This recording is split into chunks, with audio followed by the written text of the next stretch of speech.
Taste the Daily. கிராமங்களில் உள்ள ஓலை குடிசைகள், ஓடு மற்றும் ஹாஸ்பிட்டல் ஷீட் வீடுகள் உள்ளிட்ட அனைத்து வீடுகளுக்கும் சொத்து வரி பல மடங்கு உயர்த்திய அலங்கோல ஸ்டாலின் மாடல் ஆட்சிக்கு அதிமுக பொதுச் செயலாளர் கண்டனம். ஆட்சிக்கு வந்த 4 ஆண்டுகளில் சொத்து வரி, குடிநீர் கட்டணங்கள், கழிவுநீர் அகற்றல் கட்டணம் மற்றும் மின் கட்டணங்கள் ஆண்டுதோறும் 6% உயர்த்தப்படுவதை சுட்டிக்காட்டி அறிக்கை. ஆட்சிக்கு வந்த 48 மாதங்களில் பேரூராட்சி, நகராட்சி, மாநகராட்சிகளில் உள்ள வீடுகள், கடைகளுக்கு 2 முறைக்கு மேல் சொத்து வரி உயர்த்தியதுடன் இனி ஆண்டுதோறும் 6% வரி உயர்வை அறிவித்த அலங்கோல ஸ்டாலின் மாடல் அரசு புதிய வரியை வசூலிக்க அதிகாரிகளை வற்புறுத்தி வருவதாகவும் அதிமுக பொதுச் செயலாளர் எடப்பாடி கே பழனிசாமி குற்றச்சாட்டு.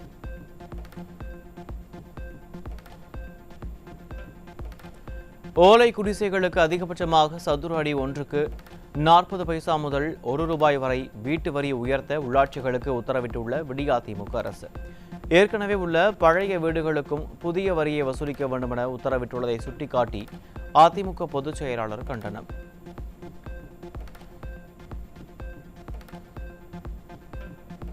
ஸ்டாலின் மாடல் திமுக அரசு ஏழை மக்களின் குடிசைகளுக்கு வரியை உயர்த்தி அவர்களை வேதனையில் ஆழ்த்தியுள்ளதாக அதிமுக பொதுச் செயலாளர் குற்றச்சாட்டு.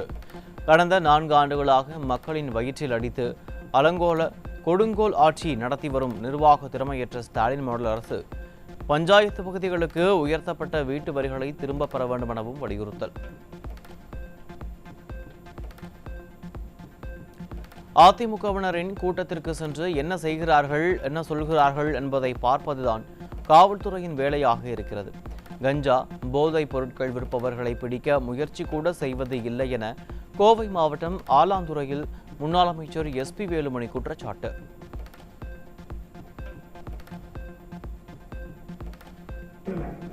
எத்தனை பாலங்கள் கட்டணும், எத்தனை ரோடுகள் போட்டோம், எத்தனை செக் டேம் கட்டணும். இந்த கோயம்புத்தூரே மாத்தி அமைச்சு நமக்கு தொகுதிக்கு 9 கோடி காலேஜ் கொண்டு வந்தேன். 2 படிக்கிறாங்க. இப்படி சொல்லிட்டே போல ஆர்டி ஆபீஸ் தாலுகா அப்படி சொல்லிட்டே போகணும். இன்னைக்கு அதெல்லாம் வந்து பாத்தீங்கன்னா எதுவுமே கோயம்புத்தூர் புறக்கணிக்கப்பட்டிருக்கு. ஏன்னா இது எல்லாரும் உங்களுக்கு எல்லாமே தெரியும். ஏன்னா இங்க வந்து நம்ம மட்டும் இல்ல, இங்க போலீஸ்கார 2 பேர் வந்திருக்காங்க நினைக்கிறேன். அப்பதான் வரும்போது தகவல் சொன்னாங்க. அதாவது அவங்களும் போய் தெரிஞ்சுக்கிட்டு போய் சொல்லிட்டு போய் இந்த பூத் கமிட்டி கூட இதை வந்து காவல்துறையை பொறுத்தவரைக்கும் இப்ப என்ன பண்றாங்கன்னா, இப்படி காவல்துறை எப்படி திமுக வேலை வாங்குது, இந்த மாதிரி அதிமுக கூட்டத்தை போய் அதிமுக என்ன பண்றா. ஆனா யாரையும் வந்து இந்த கஞ்சா வைக்கிறவன் திருநெல்வேலி போல பிடிக்கிறது இல்லை. போலீஸ் இந்த மாதிரி வேலைகள் வந்து பண்ணிட்டு இருக்காங்க. ஆனா நான் அந்த சொல்ல இது மேலிருந்து உத்தரவுகளுக்கு நான் என்ன சொல்றேன்னா, இன்னைக்கு இருக்கக்கூடிய சட்ட ஒழுங்கு இன்னைக்கு யாருக்கும் மகளிருக்கு பாதுகாப்பு இல்லை, யாருக்குமே சகோதரர்களுக்கு பாதுகாப்பு இல்லை. இங்க பார்த்தா திருடுறாங்க. வயசானவங்கள பல்லடத்துல நான் தான் 3 மாவட்டம் பாக்குறேன். பல்லடத்துல 2 பேர் முதியவர்களை நகைக்காக அடிச்சு கொண்டு போறாங்க. இன்னைக்கு அந்த மாதிரி இன்னைக்கு சட்ட ஒழுங்கு முழுமையாக இன்னைக்கு நேரம் போலீஸ்காரரை வந்து நான் ஃப்ரீயா விடுறது இல்லை. தமிழகத்தில் சட்டம் ஒழுங்கு மிகவும் கெட்டிருப்பதால் யாருக்கும் பாதுகாப்பு இல்லாத நிலை நிலவி கொலை சம்பவங்கள் அதிக அளவில் நடைபெறுகிறது. கோவையில் நடைபெற்ற ஆலோசனைக் கூட்டத்தில் முன்னாள் அமைச்சர் SP வேலுமணி குற்றச்சாட்டு. சட்ட ஒழுங்கு முழுமையாக கெட்டிருக்கிறது, யாருக்குமே பாதுகாப்பு இல்லை. சமீபத்தில் இந்த பல்லடத்துல கூட மூத்தவர்கள் முதியவர்கள் 2 பேர்த்த அடிச்சு கொண்டு நகையெல்லாம் பணத்தில் எடுத்துட்டு போறாங்க. இது தொடர்ந்து இந்த மாதிரி நடந்துட்டே இருக்கு கோவை சுற்றுப்புற மாவட்டங்கள்.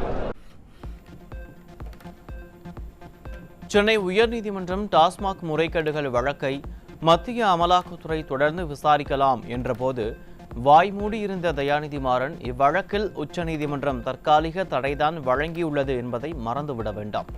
தேவையில்லாமல் கழக பொதுச் செயலாளர் மீது களங்கம் கற்பிக்க முயற்சிக்கும் தயாநிதி மாறனுக்கு முன்னாள் அமைச்சரும் எதிர்க்கட்சி துணைத் தலைவருமான RV உதயகுமார் கண்டனம். நாமக்கல் மாவட்டம் ராசிபுரம் அருகே 14 வயது சிறுமிக்கு பாலியல் தொல்லையளித்த 50 வயதான கூலி தொழிலாளி போக்சோவில் சிக்கினார். எதிர்க்கட்சி தலைவர் கூறுவது போல ஸ்டாலின் ஆட்சியில் சிறுமிகள், இளம் பெண்கள், மூதாட்டிகள் என யாருக்குமே பாதுகாப்பு இல்லாத மாநிலமாக தமிழகம் திகழ்வதாக மக்கள் விமர்சனம். நாமக்கல் மாவட்டம் பாண்டமங்கலத்தில் அரசு பள்ளியில் 15 வயதான மாணவிக்கு பாலியல் தொல்லை கொடுத்த பகுதி நேர உடற்கல்வி ஆசிரியர் மீது போக்சோ வழக்கு. அப்பா ஸ்டாலின் ஆட்சியில் பள்ளிகளில் மாணவிகளுக்கு எதிரான பாலியல் குற்றங்கள் அதிகரித்து வருவதால் பெற்றோர் கவலை. நீலகிரி மாவட்டம் உதகையில் 17 வயது சிறுமியை பாலியல் வன்கொடுமை செய்து கர்ப்பமாக்கிய 17 வயது சிறுவன் மீது போக்சோ வழக்கு பாய்ந்தது. சிறுமிகளுக்கு எதிரான பாலியல் குற்றங்கள் நாளுக்கு நாள் அதிகரித்துக் கொண்டே போவதுதான் ஸ்டாலின் மாடல் ஆட்சியா என மக்கள் கேள்வி.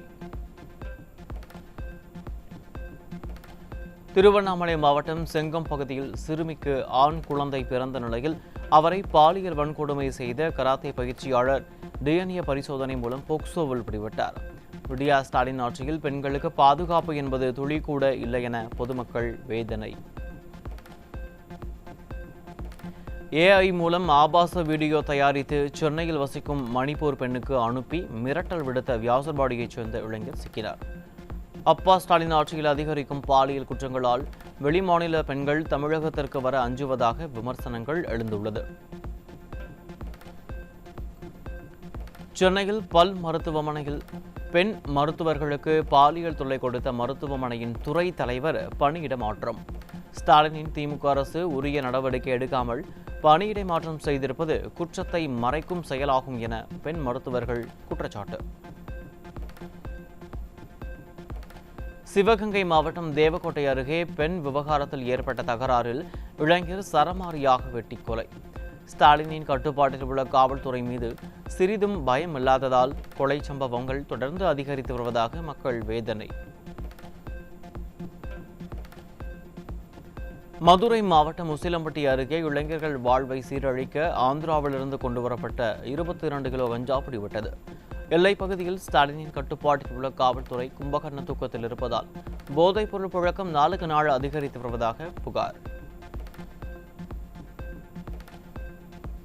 திண்டுக்கல் மாவட்டம் பழனியில் கல்லூரி மாணவர்களிடம் விற்பதற்காக வைக்கப்பட்டிருந்த கஞ்சா பிடிபட்டது. திமுக ஆட்சியில் நாள்தோறும் அதிகரித்து வரும் போதைப் பொருட்களால் மாணவர்களின் எதிர்காலம் கேள்விக்குறியாகும் அவலம்.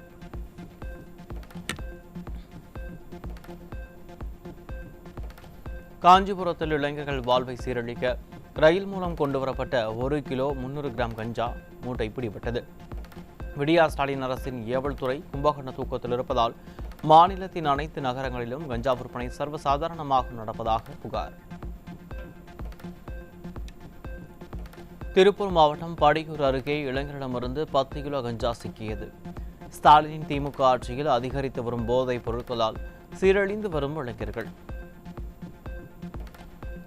சென்னை வியாசர்பாடியில் போதைக்காக வலி நிவாரண மாத்திரைகள் விற்பனை.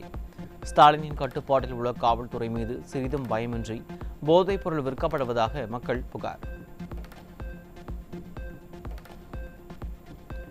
ராணிப்பேட்டை மாவட்டம் அரக்கோணம் அருகே கைனூர் கணபதி நகரில் பட்டப்பகலில் வீட்டின் பூட்டை உடைத்து 13 சவரன் நகை, 1 கிலோ வெள்ளி, 25,000 ரூபாய் ரொக்கப்பணம் கொள்ளை. விடியா ஸ்டாலின் ஆட்சியில் கொலை, கொள்ளை, வழிப்பறி உள்ளிட்ட குற்ற சம்பவங்கள் நடைபெறாத நாளே இல்லை என பொதுமக்கள் வேதனை. சென்னை கிழக்கு கடற்கரை சாலையில் மது போதையில் தோட்ட தொழிலாளர்கள் மீது காரை ஏற்றியதில் 2 படுகாயம். விடியா ஸ்டாலின் ஆட்சியில் மது போதையால் நடைபெறும் கொலைகள் நாளுக்கு நாள் அதிகரித்து வருவதாக பொதுமக்கள் குற்றச்சாட்டு. கோவை மாவட்டம் பொள்ளாச்சி அருகே மனநல காப்பகத்தில் அனுமதிக்கப்பட்ட இளைஞர் கொலை செய்யப்பட்டு உடல் புதைக்கப்பட்டதால் பெற்றோர் உறவினர்கள் அதிர்ச்சி.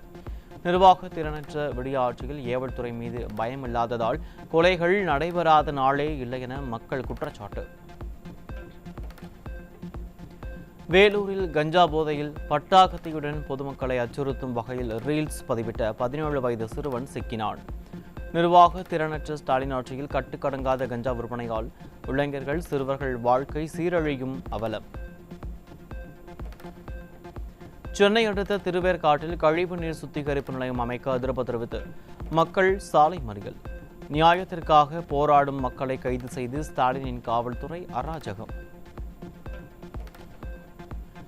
திண்டுக்கல் மாவட்டம் செம்பட்டி அருகே கோயில் திருவிழாவின் போது குளிக்கும் பெண்களை ஆபாசமாக படம் எடுத்த திமுகவைச் சேர்ந்த துணை சேர்மன் உள்பட 4 பேரை பொதுமக்கள் பிடித்துக் கொடுத்த நிலையில் அவர்கள் விடுவிக்கப்பட்டதால் பொதுமக்கள் போராட்டம்.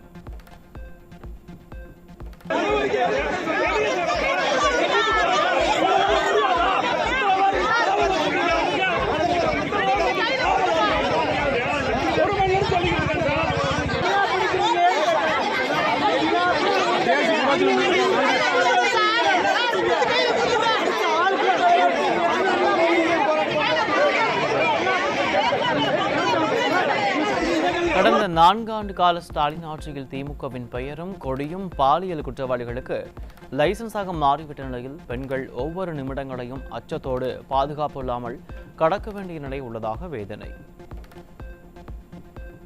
அந்த பையன் ஆபாசமான வீடியோ எடுத்துட்டியா, 12 மணில இருந்து தேடிக்கிட்டு இருக்கோம். அவன் பிடிச்சு கொடுத்து அவங்க எந்த ரெஸ்பான்ஸே கொடுக்கல.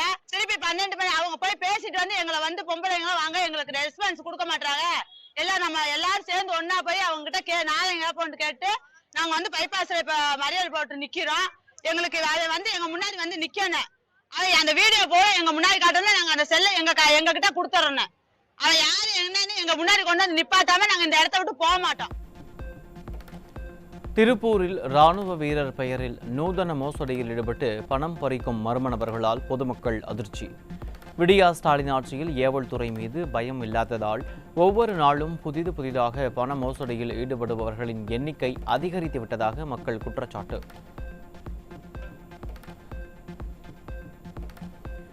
சென்னை அருகே ஆவடி நகராட்சிக்குட்பட்ட பகுதியில் கழிவு நீரை அகற்ற கோரிக்கை விடுத்த பொதுமக்களை தரக்குறைவாக திட்டி மிரட்டல் விடுத்து அராஜகத்தில் ஈடுபட்ட திமுக கவுன்சிலரின் கணவரான திமுக வட்டச் செயலாளர்.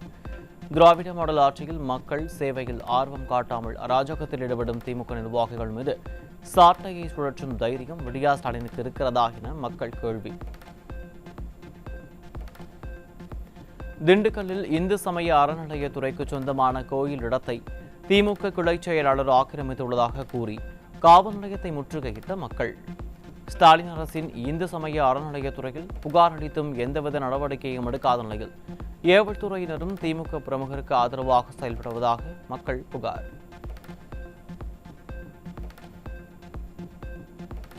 மக்கள் நலனில் சிறிதும் அக்கறையின்றி குப்பையை கொட்டி கொளுத்துவது போல் போதைப் பொருட்களை கொளுத்தி விளம்பரம் தேடும் ஸ்டாலின் மாடல் காவல்துறை. போதைப் பொருட்களை கட்டுப்படுத்த திறனற்ற திமுக அரசு வெற்றி விளம்பரத்திற்காக போதைப் பொருட்களை எரிப்பதற்கு என்று தனி அமைப்பை உருவாக்கிவிட்டதோ என மக்கள் கேள்வி. டாஸ்மாகில் பாட்டிலுக்கு 10 முதல் 40 ரூபாய் வரை கொள்ளை. கள்ளச்சாராயத்தால் அப்பாவி மக்களின் உயிர் போனாலும் கவலை கொள்ளாத ஸ்டாலின் ஆட்சியில் ஒரு பாட்டில் மது 85 லட்சம் ரூபாய்க்கு வாங்கப்பட்டதாக தகவல். குடிக்காமல் இருக்க முடியாது, குடித்தால் உயிர் இருக்காது என்ற நிலையை ஏற்படுத்திவிட்டு 85 லட்சம் ரூபாய் மதிப்புள்ள மதுவை குடிக்க தெம்பும் திராணியும் உள்ள திராவிட மகன் யார் என மக்கள் கேள்வி.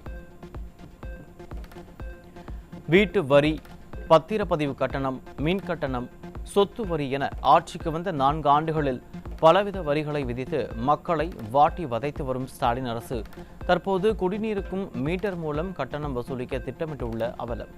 குடிநீரை முறையாக கொடுக்க திராணி இல்லாமல் வரியை மட்டும் விதித்து கொள்ளையடிக்க நினைக்கும் கொள்ளை மாடல் அரசுக்கு மக்கள் கடும் கண்டனம். மகாராஷ்டிரா, கேரளா, ஆந்திரா உள்ளிட்ட பல மாநிலங்கள் ஆயிரக்கணக்கான மின்சார பேருந்துகளை வாங்கி முன்னேறி கொண்டிருக்கும் நிலையில் தமிழ்நாடு அரசு தற்போது வரை வெறும் 23 மின்சார பேருந்துகளை மட்டுமே இயக்கி விளம்பரம் தேடிக் கொண்டிருக்கும் அவலம். டெல்லி சென்றுள்ள ஸ்டாலின் மற்ற மாநிலங்களைப் போல தமிழ்நாட்டிற்கும் 1000 மின் பேருந்துகளை வாங்கி வருவாரா, இல்லை குடும்ப நலனை மட்டும் கேட்டு வருவாரா என மக்கள் விமர்சனம். அதிமுக ஆட்சியில் பல மாணவர்களின் எதிர்காலத்தை உருவாக்கிய மடிக்கணினி திட்டத்தை நிறுத்திய ஸ்டாலின் அரசு ஆட்சி முடியும் தருவாயில் 2 முதல் 3 ஆண்டுகள் கூட தாக்கு பிடிக்காத 8GB RAM கொண்ட மடிக்கணினிகளை வழங்க திட்டம். 4 ஆண்டுகள் வாய் திறக்காத கொள்ளை மாடல் அரசின் தற்போதைய திட்டம் மாணவர்களின் எதிர்காலத்திற்கா, இல்லை ஒப்பந்தங்கள் மூலம் கொள்ளையடித்துவிட்டு செல்லவா என மக்கள் சந்தேகம். தூத்துக்குடி மாவட்டம் முத்தையாபுரம் பகுதியில் வீட்டின் முன்பு கோலம் போட்டுக் கொண்டிருந்த இளம் பெண்ணை முன்விரோதம் காரணமாக முதியவர் ஒருவர் ஓட அரிவாளால் வெட்டிய CCTV காட்சிகள் வெளியீடு. திமுக ஆட்சியில் காவல்துறை மீது சிறிதும் பயமில்லாததால் பெண்களுக்கு எதிரான குற்ற சம்பவங்கள் தொடர்ந்து அதிகரித்து வருவதாக மக்கள் வேதனை.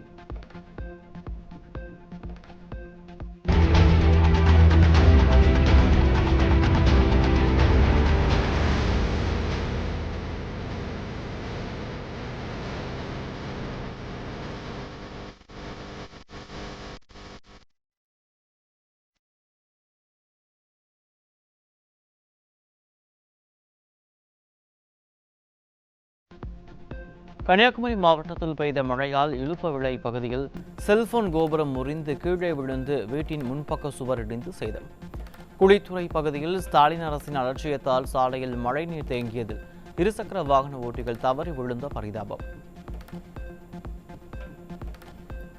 மதுரை மாவட்டம் உசிலம்பட்டி அருகே சாலையை கடக்க முயன்ற ஒரே குடும்பத்தைச் சேர்ந்த 7 பேர் மீது கார் மோதிய விபத்தில் 1 வயது குழந்தை உள்பட 4 பேர் உயிரிழந்த பரிதாபம். படுகாயமடைந்த 3 பேர் உசிலம்பட்டி அரசு மருத்துவமனையில் சிகிச்சைக்கு அனுமதி. தஞ்சை மாவட்டம் கும்பகோணம் அருகே தமிழக அரசின் நேரடி நெல் கொள்முதல் நிலையத்தின் மேற்கூரை காற்றில் பறந்த அவலம். கமிஷன், கலெக்ஷன், கரப்ஷன் என மட்டுமே ஸ்டாலினின் மாடல் அரசு குறிக்கோளாக இருப்பதாக மக்கள் புகார். தென்காசி மாவட்டம் ஆலங்குளம் அருகே மின்கம்பம் சாய்ந்த விபத்தில் 5 வயது சிறுமி உயிரிழப்பு.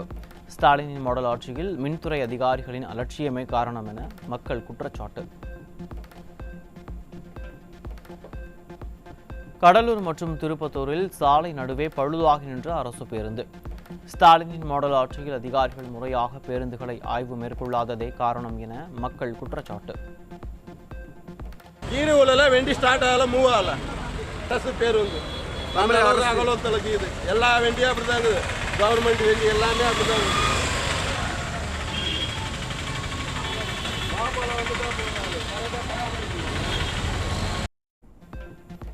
கேரளாவை தொடர்ந்து தமிழகத்திலும் தொடங்கியது தென்மேற்கு பருவமழை. வரும் 28ஆம் தேதி வரை தமிழ்நாட்டில் கனமழை பெய்ய வாய்ப்பு என சென்னை வானிலை ஆய்வு மையத்தின் மண்டல தலைவர் அறிவிப்பு.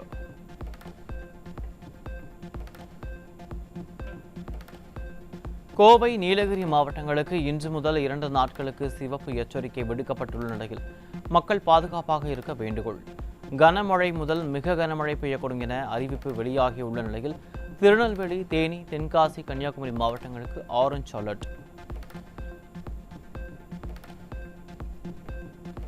அரியலூர் மாவட்டம் ஜெயங்கொண்டம் அருகே சுமார் 1500 ஏக்கர் பரப்பளவிலான எள் பயிர்கள் மழை நீரில் மூழ்கி சேதம். ஏக்கருக்கு ரூபாய் 25,000 இழப்பீடு வழங்க ஸ்டாலின் மாடல் அரசுக்கு விவசாயிகள் கோரிக்கை.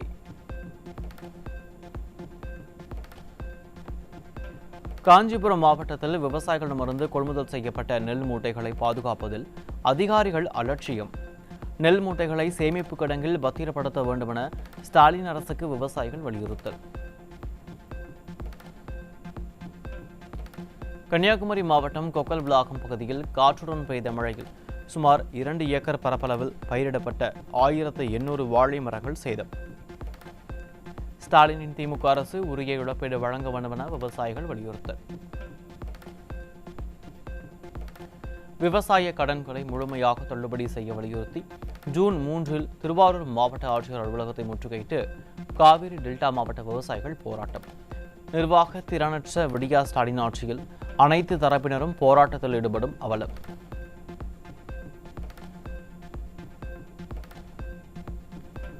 ஈரோடு மாவட்டம் அந்தியூர் அருகே குடிநீர் கேட்டு பெண்கள் காலி குடங்களுடன் அரசு பேருந்தை சிறைபிடித்து சாலை மறியல். ஸ்டாலினின் திமுக அரசால் மக்களுக்கு குடிநீர் கூட முறையாக வழங்க முடியாதா என மக்கள் கேள்வி. செம்பரம்பாக்கம் ஏரியில் கழிவுநீர் கலப்பது தொடர்பாக தாமாக முன்வந்து விசாரணைக்கு எடுத்தது தேசிய பசுமை தீர்ப்பாயம். ஏரியில் கழிவுநீர் கலப்பது தொடர்பாக தமிழக அரசு இருங்காட்டுக்கோட்டை சிப்காட் பதிலளிக்க தேசிய பசுமை தீர்ப்பாயம் உத்தரவு. தமிழ்நாடு உள்பட பல மாநிலங்களில் கோவிட் தொற்று பாதிப்பு கண்டறியப்பட்டுள்ளதை அடுத்து மத்திய சுகாதாரத்துறை அவசர ஆலோசனை. இந்தியாவில் பரவியுள்ள கிராமி தாக்குதல் தீவிர தன்மையற்றதாக உள்ளதால் பெரிய அளவில் பாதிப்பை ஏற்படுத்தாது என கணிப்பு. கேரள மாநிலம் கொச்சி அருகே அரபிக்கடலில் மூழ்கிக் கொண்டிருக்கும் சரக்கு கப்பலிலிருந்து 21 பணியாளர்கள் பத்திரமாக மீட்கப்பட்டுள்ளதாக இந்திய கடலோர பாதுகாப்பு படை அறிவிப்பு. விழிங்கம் துறைமுகத்தில் இருந்து கந்தக எரிபொருட்களுடன் கொச்சினுக்கு அடுத்து தூத்துக்குடிக்கும் செல்லவிருந்த சரக்கு கப்பல் பருவமழை காரணமாக விபத்தில் சிக்கியிருக்கலாம் என தகவல். உத்தரப்பிரதேச மாநிலம் லக்னோவில் பல்வேறு பகுதிகளில் கடந்த 2 நாட்களாக பலத்த சூறாவளி காற்றுடன் பெய்த மழையால் 2 நாட்களில் இடி தாக்கி 56 பேர் பலியான சோகம். காற்றில் மின்கம்பங்கள், மரங்கள் சாய்ந்ததால் பொதுமக்கள் கடும் அவதி. சிந்தூர் நடவடிக்கையில் பிரம்மோஸ் ஏவுகணையின் வெற்றியை கண்டு பிரம்மோஸை வாங்க பிரேசில், அர்ஜென்டினா, சவுதி அரேபியா உள்ளிட்ட பல நாடுகள் ஆர்வம். இந்தியா ரஷ்யா கூட்டு முயற்சியான இந்த ஏவுகணையை விற்பதற்கு ரஷ்யாவின் ஒப்புதல் தேவை மற்றும் புவிசார் அரசியல் காரணங்களால் விற்பனை தாமதமாகலாம் என தகவல்.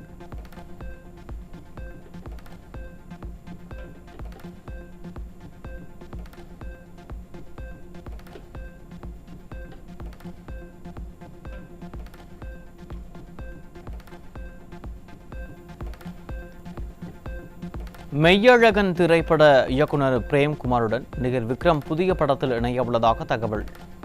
வசூலை வாரி குவித்த 96 திரைப்படத்தின் 2ஆம் பாகத்தை இயக்குவது குறித்தும் பேச்சுவார்த்தை நடைபெற்று வருகிறது.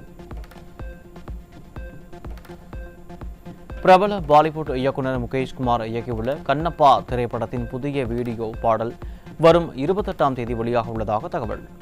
சிவன் மீது பக்தி கொண்ட கண்ணப்ப தொண்டரை பற்றிய புராண கால படம் ஜூன் 27 தமிழ், தெலுங்கு, ஹிந்தி, கன்னடம், ஆங்கிலம் ஆகிய மொழிகளில் திரைக்கு வருகிறது. திருவண்ணாமலையில் புகழ்பெற்ற அண்ணாமலையார் கோவிலில் வைகாசி மாத சனி பிரதோஷத்தையொட்டி பெரிய நந்தி மற்றும் மூலவருக்கு சிறப்பு அபிஷேக ஆராதனை. பல்லாயிரக்கணக்கான பக்தர்கள் கலந்து கொண்டு மனமுருக பிரார்த்தனை.